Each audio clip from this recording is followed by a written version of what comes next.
Oke, Assalamualaikum warahmatullahi wabarakatuh. Waalaikumsalam warahmatullahi wabarakatuh. Please first let's pray. Before we study, let's pray together. Pray, begin.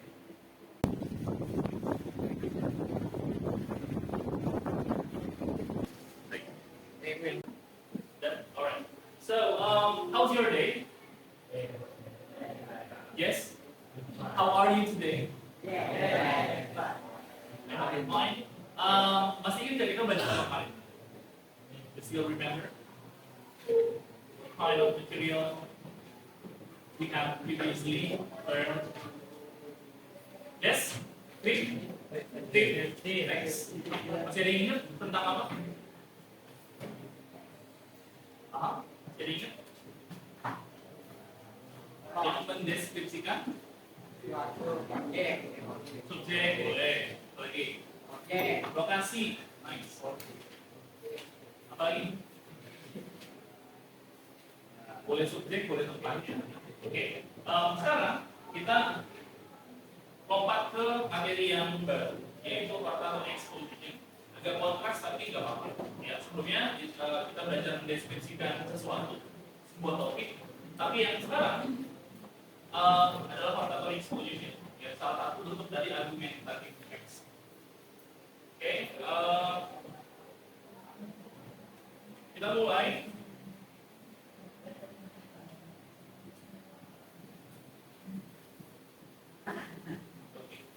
I would like to share you the outlines before I try to convey the material. But first, we are going to talk about the definition, and then the purpose, tujuan, and then example, contoh, and structure of text. Struktur dari teks. Then we are going to have a linguistic feature that we are commonly always use that in every single text material. And the sixth one is review. Ada tugas juga yang ketujuh, assignment, and the last one is conclusion. We did that to close our presentation. Let's start. Definisinya dari portfolio exposition. Kalau kemarin kita ngebahas descriptive text yang fungsinya untuk mendeskripsikan sesuatu, kalau di portfolio ini kita mendorong seseorang, mendorong para audiens untuk melakukan sesuatu. Ya. Kita mempersuasi, mengajak seseorang untuk melakukan apa yang harus dan tidak harus. Ya, di sini dijelaskan bahwa text that strongly encourage or persuade someone to do something. Yeah. Persuade, mempersuasi, mengajak. Or encourage, mendorong, menggerakkan orang. Lalu tujuannya apa sih? The purpose is to persuade. Ya, kalau memang teksnya untuk mempersuasi, ya tujuannya adalah untuk mengajak para pembaca atau pendengar that something should or should not be done. Apa yang harus dan tidak harus dilakukan. Tapi ini paham perbedaannya. Kalau descriptive text kemarin mendeskripsikan, kalau yang ini portfolio text atau portfolio exposition text mengajak, mendorong untuk mempersuasi para audiens. Contoh topiknya adalah why we should have breakfast. By the way, did you have your breakfast? Ada yang sudah sarapan pagi? Sudah semua? Atau beberapa ada yang tidak suka sarapan pagi? Nah, ini adalah salah satu bentuk teks yang kira-kira isinya adalah mengajak orang untuk ayo kita harus makan pagi. Ya, harus sarapan pagi. Fungsinya untuk apa? Benefitnya apa aja yang kamu bisa ambil dari makan pagi? Kemudian yang bawah adalah danger of smoking. Do you guys smoking? Secretly maybe, but I don't know. Ada bahayanya, rokok maupun elektrik ataupun yang tradisional. Ya. Kemudian ada lagi the importance of recycling, daur ulang, pentingnya mendaur ulang. Ya. Jadi topik-topik yang ada di sini adalah fungsinya mengajak, seperti yang sudah kita bahas sebelumnya. Fungsi dari exposition text adalah mengajak. Kemudian ada lagi the benefit of frugal living. Ada yang tahu nggak frugal living kok? Yang hidupnya itu sederhana. Yang kalau ada duit banyak tuh lebih cenderung pada menabung, kemudian tidak banyak shopping, tidak banyak membeli barang-barang yang membuat kamu jadi konsumtif. Contohnya, kamu punya gaji yang cukup misalnya untuk sebulan, tapi kamu beli barangnya hanya untuk yang dibutuhkan aja, sesuai dengan sikap hidup, bukan gaya hidup kamu. Kamu nggak perlu, kamu handphone nggak yang branded, karena fungsinya yang diambil, ya itu adalah frugal living.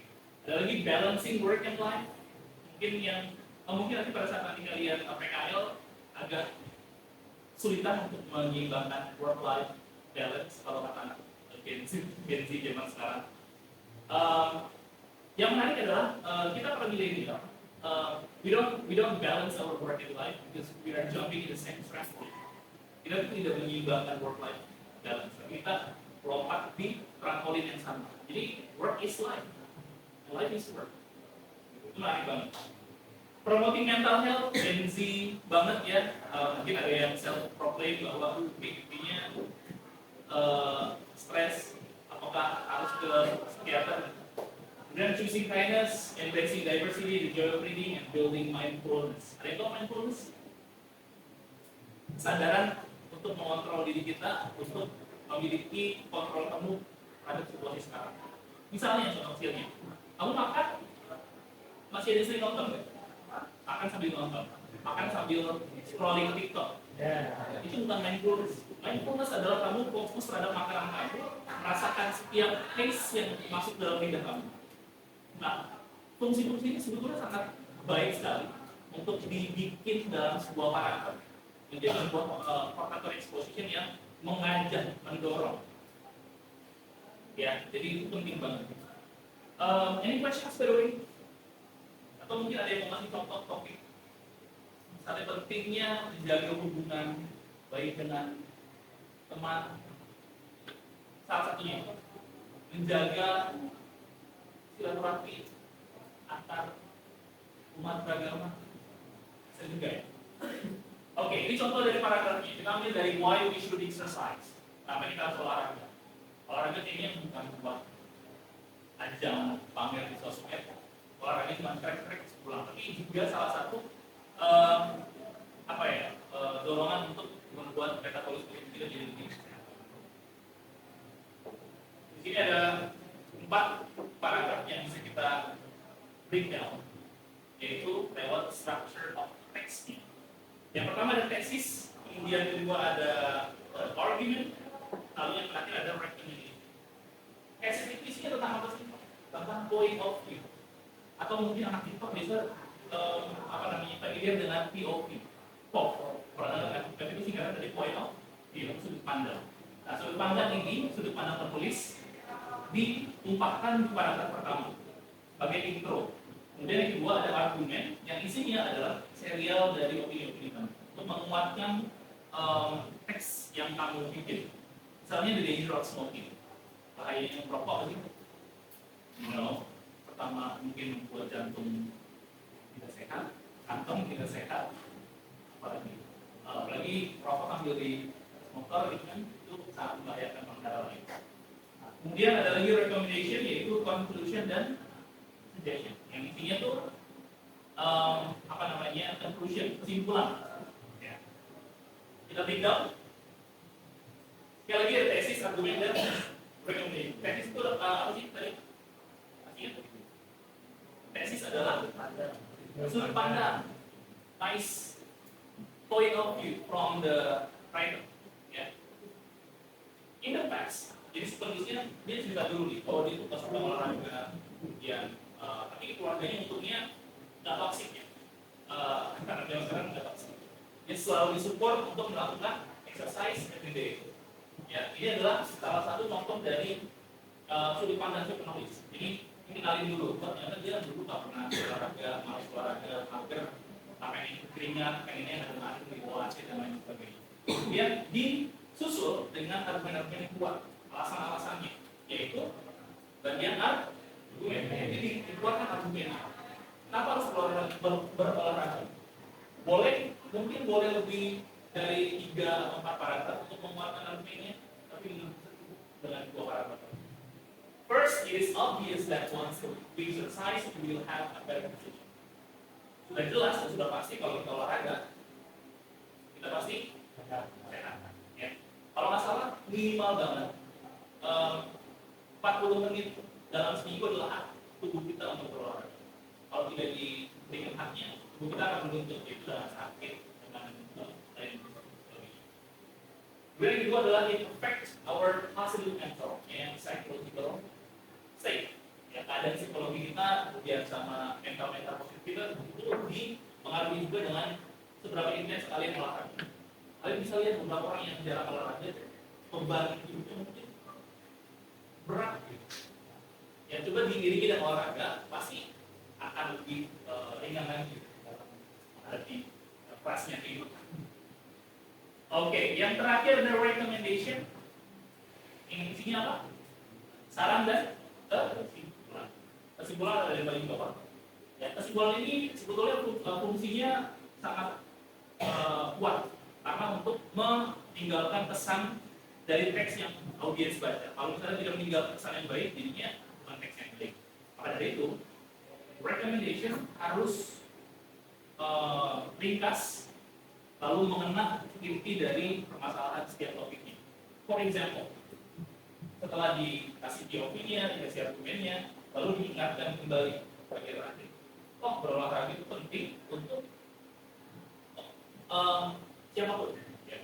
Any person of any age, siapapun dan umur berapapun, ya, mulai dari nggak dari bayi juga, dari balita mungkin sudah diajarkan apa namanya gerakan atau kinestetiknya sampai ke orang tua nanti, ya. Kemudian diingatkan kembali ada positive effect, ya, dampak positif dari berolahraga apa. Once you do sports activity that you like, you get organized. Therefore, you start doing things the right way. You get innerness benefit. Innerness yang apa namanya keuntungan yang sangat masif, which make you feel good. Cuma feel good, what if I feel good? Rasanya apa? Ya, artinya dengan olahraga. Oke, sampai sini ada yang mungkin bingung, ada yang belum paham? By the way, so far, nyasar, so far ngerti, ya? Oke. Coba, bisa pengen ambil satu topik dari why we should have breakfast. Tapi kita harus sarapan pagi. Tesisnya apa? Kira-kira ada yang mau ngasih ide, saran? Kenapa kita harus sarapan pagi? Topiknya apa? Ide yang mau dibawa apa?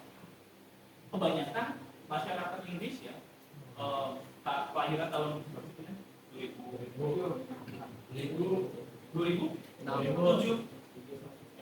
Oke, 2007 jarang sekali ditemukan secara riset misalnya banyak anak yang tidak sarapan sebelum berangkat ke sekolah. Dampaknya apa? Anak-anak jadi malas, terus senderan ngantuk mulu, terus tidak berenergi pada saat di sekolah. Nah itu adalah sudut pandang yang harus kalian bawa di paragraf sama sebagai tesisnya. Jelas ya? Lalu yang argumen mulai ditambahkan argumen-argumennya sekali ini. Pertama, kalau kamu nggak olahraga, kalau kamu nggak sarapan, itu akan berdampak pada otak kamu. Dan ini benar. Anak yang sering sarapan pagi itu punya kecenderungan punya otak yang lebih sehat dan lebih bernutrisi dan jauh lebih mudah menangkap pelajaran dibanding anak yang tidak sarapan. Boleh kalian cari artikelnya dan itu sangat direkomendasikan. Ya, setelah dijabarkan beberapa argumen-argumennya lalu dikasih kesimpulan. Ya, kesimpulannya apa? Bisa juga dengan restatement, mengulang dan mengingatkan alasan-alasannya ada di paragraf sebelumnya. Oke, kita lanjut ke linguistic feature, ya, atau ciri khas yang ada di dalam exposition, vocabulary exposition. Kalau kalian lihat, yang pertama itu ada using simple present tense, kemudian ada expressing the argument, mengungkapkan argumentasi, Lalu opini, is and persuasion atau ekspresi dalam hal mengajak. Ya. Ini sudah kita siapkan ulasannya dengan teks yang sama. Why we should exercise. Kita ngomongin simple present dulu ya. Sebelum ngomongin simple present, rumus yang paling gampang apa ya? Bisa ingat dari simple present tense. Pastinya ada subject. Ya. Selalu ada subject. Kemudian betul, kata kerja atau verb. Ya, ini adalah syarat wajib dalam sebuah kalimat dalam bahasa apapun, dalam bahasa Inggris. Kita lihat yang di kotak I berwarna merah. It affects our positive mental. Yang mana yang subjek? Subjek. It. Kan I, you, they, we, it, she, it. Subjek kan? Kemudian affect. Masuk ke kata kerja atau verb. Kemudian ada lagi doing exercise. Doing exercise juga termasuk subjek. Yang kata kerja adalah helps-nya. Helps-nya. Kemudian ada lagi when we do that, saat kita melakukan itu, we are aware, kita sadar. Kemudian ini sport distract. Yang ini kata kerja. Sorry, ini subjek, ini kata kerja. Dan seterusnya. Brings us time, it helps us. Ada yang bisa menemukan tadi paragraf terakhir. Oke, kita kata kerja menjadi syarat. Betul. Doing exercise is very important. Ada lagi kata yang bisa memberikan kata? Belakang sepertinya. Come on guys. Di baris kedua kayaknya ada.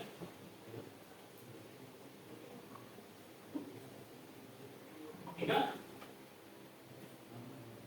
Once you do sport activity, sekalinya kamu cobain olahraga, get interest benefit, mendapatkan keuntungan yang sangat masif.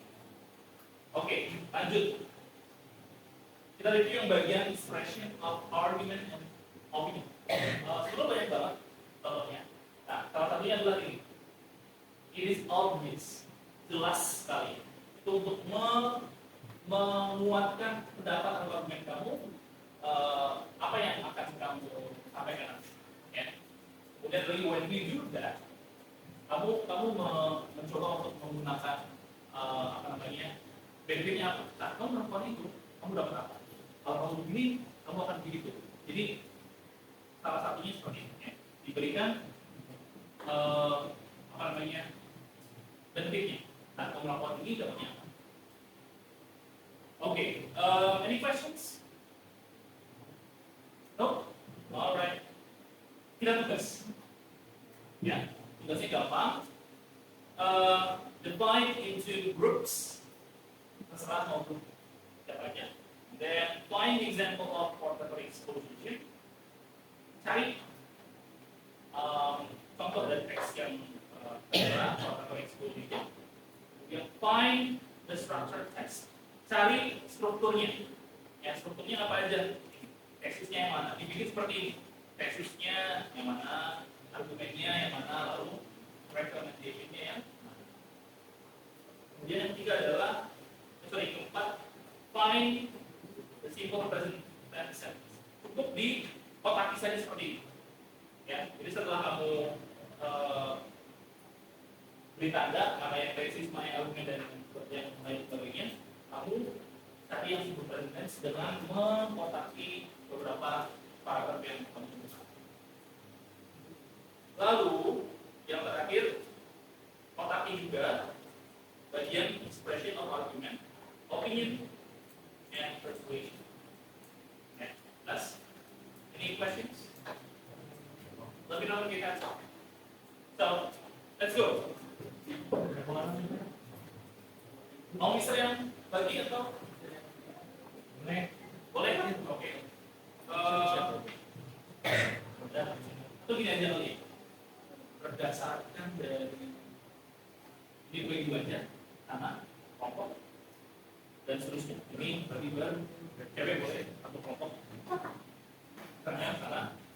Ini kayaknya satu aja. Yuk.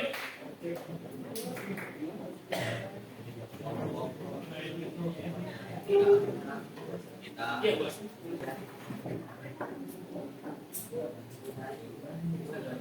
Yes.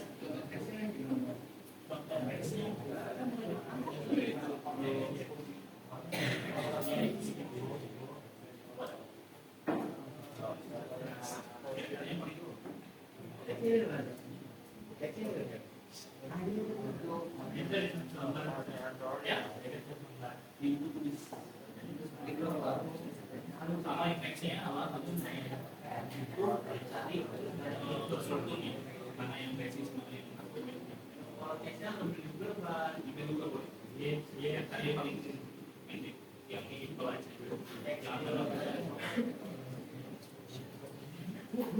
ini enggak apa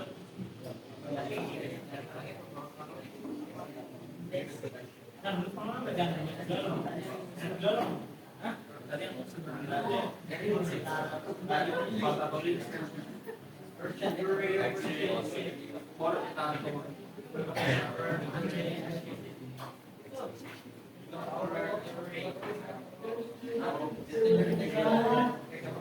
samain ya teksnya ini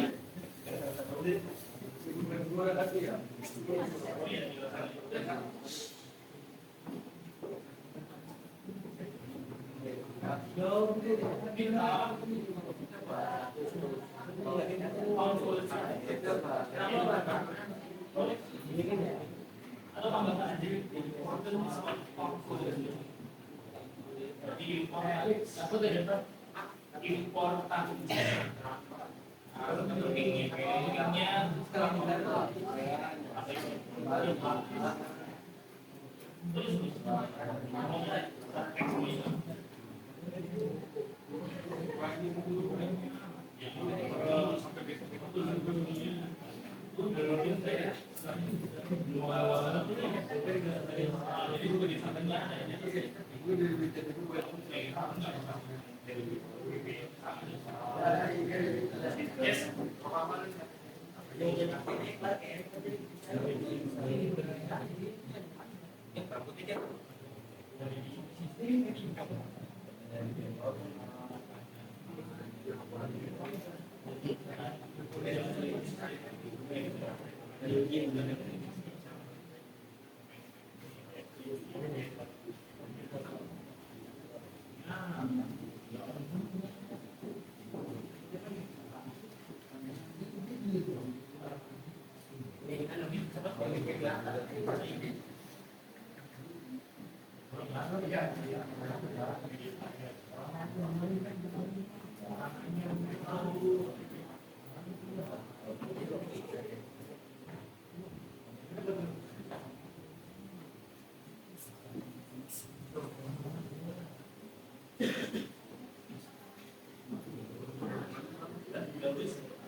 Okay, are you guys done?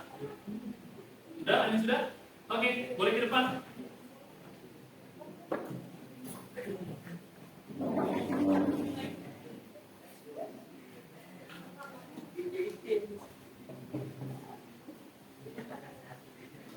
Guys, please pay attention to your friends. Pay attention, listen carefully. What is the title of the horticulture school? The title, judulnya apa?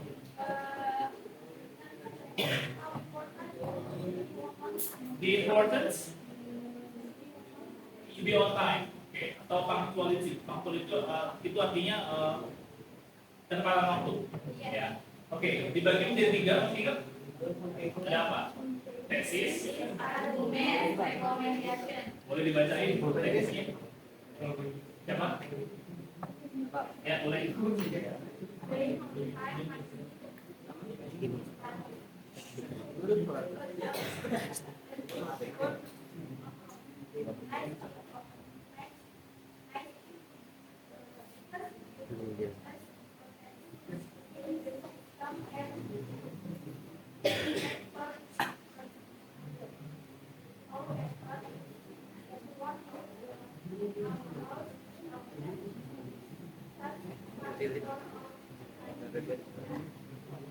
Final. Yeah, let's do this. The highest. Time. Ya, betul. Yang kedua, arguments, please. Oh iya, benar yang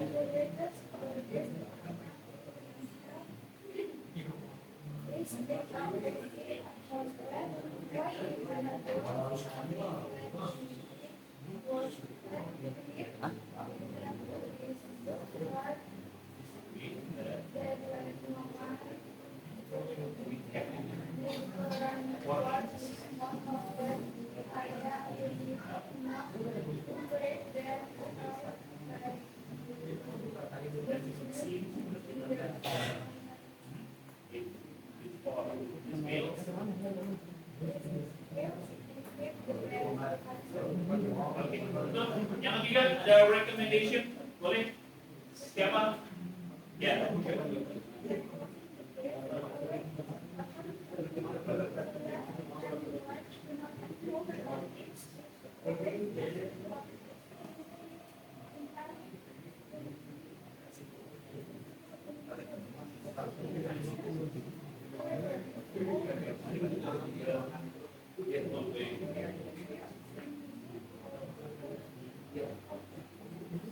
Oke, jadi judulnya adalah pentingnya tepat waktu. Tesisnya adalah apa tadi? Dimulai dari inner discipline, ya disiplin yang dalam diri kita bahwa berlatih akan berdampak pada macam-macam aturan.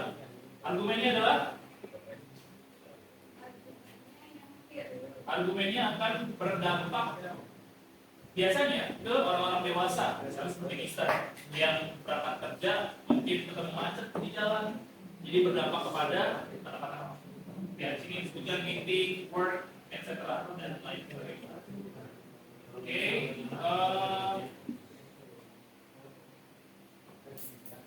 ya.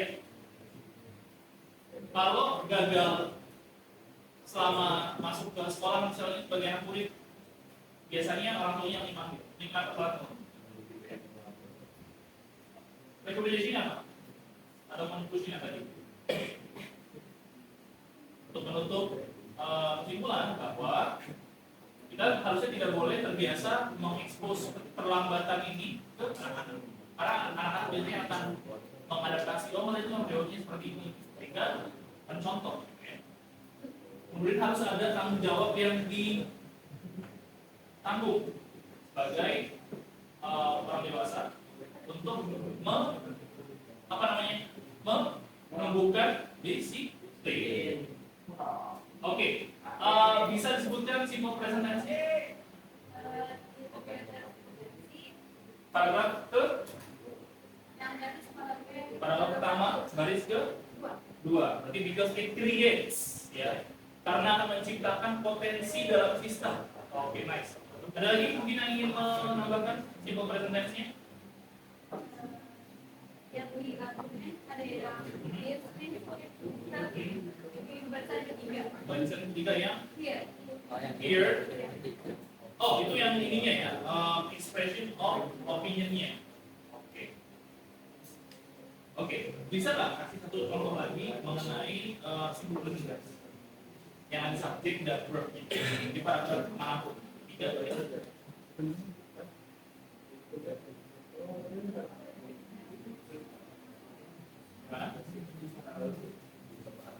By closing itu lebih tepatnya expression of conclusion. Lalu apa untuk mengawali kesimpulan gimana? Untuk menutup page keempat, menutup topiknya. Oke, di sini kalau bisa lihat paragraf ketiga itu ada it out to be, seharusnya. Bagaimanapun juga itu seharusnya berada dalam metode yang bisa diaplikasikan. Oke, any questions guys? By the way, mungkin ada yang pengen tanya bagian mana yang tersulit dalam mencari simple present tense mungkin? Boleh? Silakan. Gak ada? Give applause to your friend, tepuk tangan dulu buat temennya. Terima kasih ya. Oke.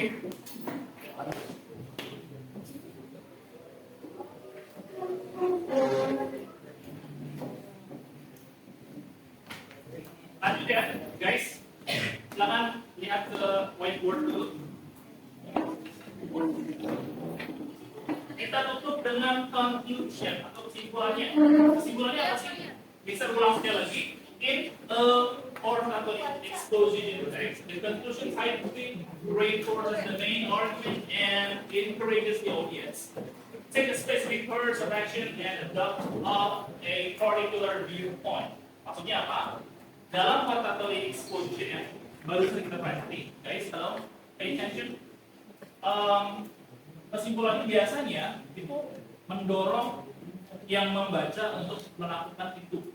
Kalau misalnya tadi tidak boleh telat atau misalnya pentingnya tepat waktu, setelah kamu baca argumen-argumennya, alasan-alasan yang nggak boleh telat, harusnya bisa menerangi hati kamu yang pada telat. Misalnya dengan memulai bangun pagi jauh sebelum kebiasaan kamu. Yang biasanya bangun jam 6 misalnya bangun jam 5. Yang biasanya push rank sampai jam 2 malam dikurangi push ranknya. Yang biasa Twitteran atau Instagraman, Reels, TikTok kalau sampai jam 1 malam itu dikurangi. Bisa main Twitter kadang sampai jam 1 dan tapi bisa bangun pagi. Selama bisa bangun pagi. Tapi berdampaknya adalah kurangnya jam tidur yang harus diganti di siang misalnya atau tidur di awal setelah hari berikutnya. Oke. Ya. Encourages, memberanikan orang lain, memberanikan para audiens yang mendorong orang lain untuk mengambil tindakan, mengambil action atau mengadopsi beberapa sudut pandang. Contohnya tadi frugal living yang mungkin masih boros banget dengan ya jajan 10.000, 100.000 misalnya, bisa lebih miskin lagi jajan 10.000. Jadi di bawah. Frugal living adalah bawa bekal dari rumah ke sekolah misalnya, terus menghasilkan uang di sekolahan. Dulu bahkan bisa nggak sama sekali uang jajan, jadi bisa menjajakan beberapa pelayanan misalnya menerjemahkan tugas bahasa Inggris salah satu. Saat itu Google Translate tidak terlalu populer sekali, jadi bisa di Google Translate di satu sekolah tugas bahasa Inggris semuanya sini semua. Jadi satu lembar itu dapat 10.000. Jadi sehari bisa buat jajan. Itulah frugal living yang definisi sesungguhnya. Kemudian itu adalah it summarizes the key points made throughout the text and leaves a lasting impression on the. Ini penting banget, guys. Key poinnya atau kunci poinnya adalah membuat para audiens itu merasa ada lasting impression, kesan yang berdampak. Kalau teksnya biasa-biasa aja, biasanya tidak berdampak, akhirnya tidak mengubah sudut pandang ini. Kalau misalnya teksnya bagus, kamu baca yang bagus dan segala macam. Misalnya pentingnya menjaga ketikan pada saat main PUBG. Bisa tahu sekali yang main PUBG atau main FF, tangannya sangat toksik sekali. Nah, pentingnya menjaga itu seperti apa? Dikasih tahu, ya. Oke, any questions? Ada yang masih mengganjal di hati terdalam? Ya, spoiler alert. Minggu depan kita akan belajar how to produce good topic of orthogonal exposition. Kalau tadi kalian baru belajar bagaimana cara mengidentifikasi mana yang tesis, mana yang argumen, dan mana yang recommendation. Ya, minggu depan kita belajar bagaimana cara membuat topik dari orthogonal exposition. Kedua, membuat paragrafnya sekaligus. Okay, I think it's done. Thank you for having me and have a great weekend. See you next time. Bye-bye. Assalamualaikum warahmatullahi wabarakatuh. Waalaikumsalam warahmatullahi wabarakatuh.